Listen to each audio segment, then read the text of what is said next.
And we're live now, so we can begin. So I'll call this meeting to order, and I'll say good morning. I'm Adele Imrie, Chair of the TCHC Board's Building Investment, Finance, and Audit Committee, and I'd like to welcome everyone to the public session of today's committee meeting, which we're holding to approve the TCHC 2020 Annual Report and Letter to the Shareholder and its Annual Information Return in advance of today's board meeting, at which the board will consider and approve those matters. In light of the need for social distancing to limit the spread of COVID-19, we are holding the committee meeting virtually, as we have done for more than a year. I would like to begin with an acknowledgement that the lands each of us is on as we hold this virtual meeting is the traditional territory of many nations, including the Mississaugas of the Credit, the Anishinaabe, the Chippewa, the Haudenosaunee, and the Wendat peoples, and is now home to many diverse First Nations, Inuit, and Métis peoples. We also acknowledge that Toronto is covered by Treaty 13 with the Mississaugas of the Credit. I don't have any formal remarks to make at this time, so I will move to the agenda for the meeting, and I will ask if there are any additions or deletions to the agenda as presented. Hearing none, I will ask if any members of the committee have a conflict of interest with any of the matters on the agenda. Okay, hearing none, I will ask for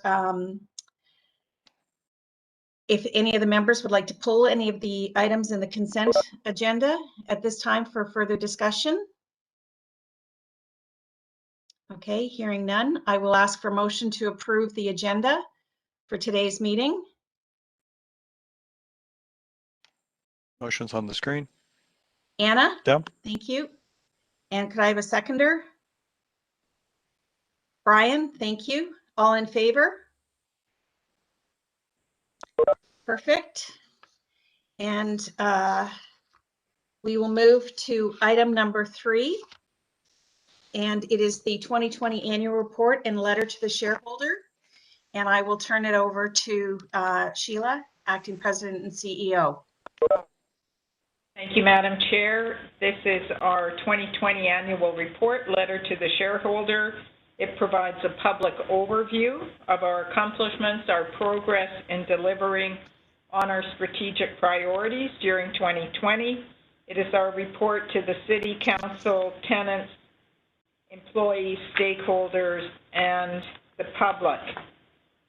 The draft letter to the shareholder, attachment 2, meets our reporting requirements under the shareholder direction that was approved by the City in November 2013, also reflects other directions received from City Council over the years, and together the annual report with the letter to the shareholder provide all of the information that's required to comply with our reporting requirements.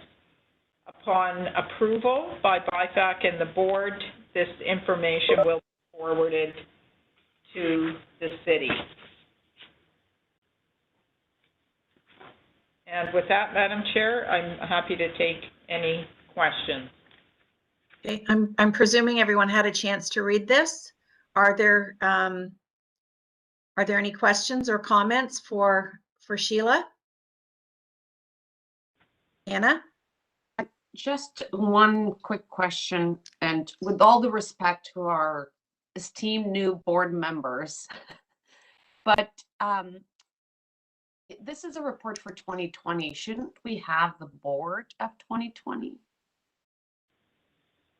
So I raised that question as well. Yeah, and I don't have like an answer. I mean, what's the standard? I just feel, I mean, bad that those board members that were here are not included, and it was their work. There's also an error, I think, in the date. It does say March 2020, but the pictures are of 2021. So I'm going to turn that over to our general counsel to answer that question. Good job, Sheila. I had a similar question. So certainly the date needs to be changed. I think that the report, as I've seen it, reflects the executive leadership team for in place in 2020, and again, with respect to the new board members, we should include members of the board who were here in 2020 in this report to our shareholder related to 2020. We can consider, if the board is open to it, if BIFAC is open to it, the potential to include Mr. Charlebois and Mr. Mansour as new incoming board members 2020, Exactly. but we should actually absolutely reflect the fact that we had a board that included Linda Jackson and Amanda Combe in 2020. Yeah, okay. So we'll That's make a that. good idea.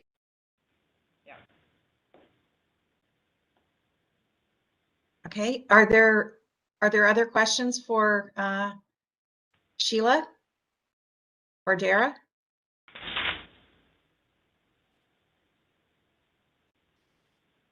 No, hearing none. Oh, sorry, Anna.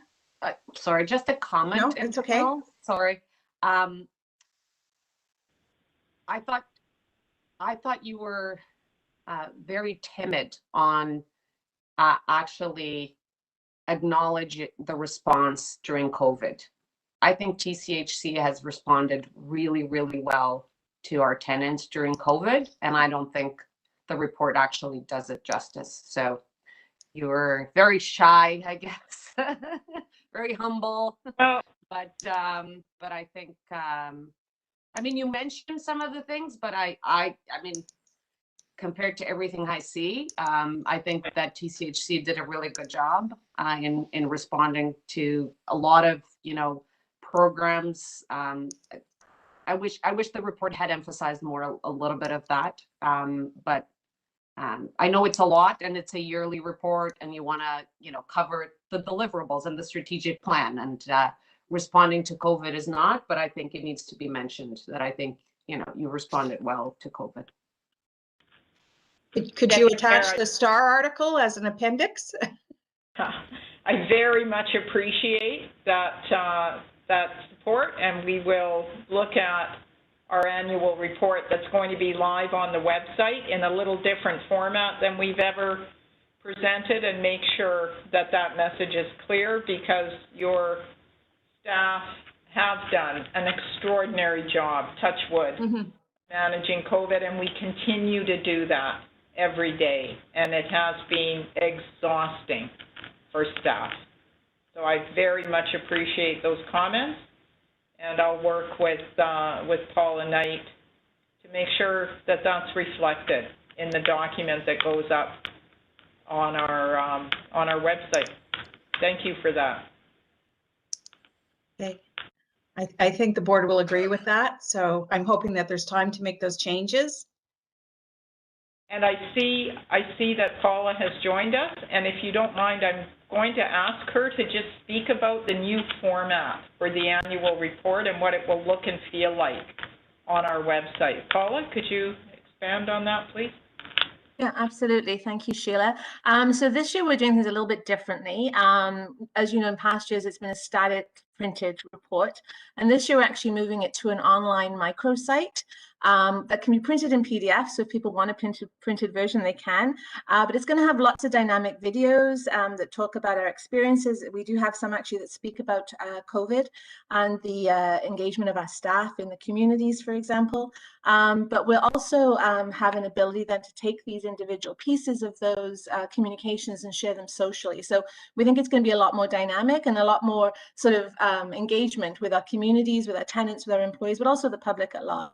So we look forward to sharing that with you at the end of the week. So it's a bit of a new approach, but we think it's going to be effective. Great. Are there any other questions or comments for Sheila? Okay, hearing none, could I have a motion to approve the TCHC's 2020 annual report and letter to the shareholder as amended? So I think there are at least 3 amendments, and to recommend the board's approval of the report and the letter to the shareholder. Can I have a mover for that? Anna, thank you. Could I have seconder? Nick, thank you. All in favor? Great. Thank you very much. Motion passed, and we'll take that to the board later this morning. Could I move on to item number 4, which is the 2020 annual information return? And I'm going to turn this over to Roseanne.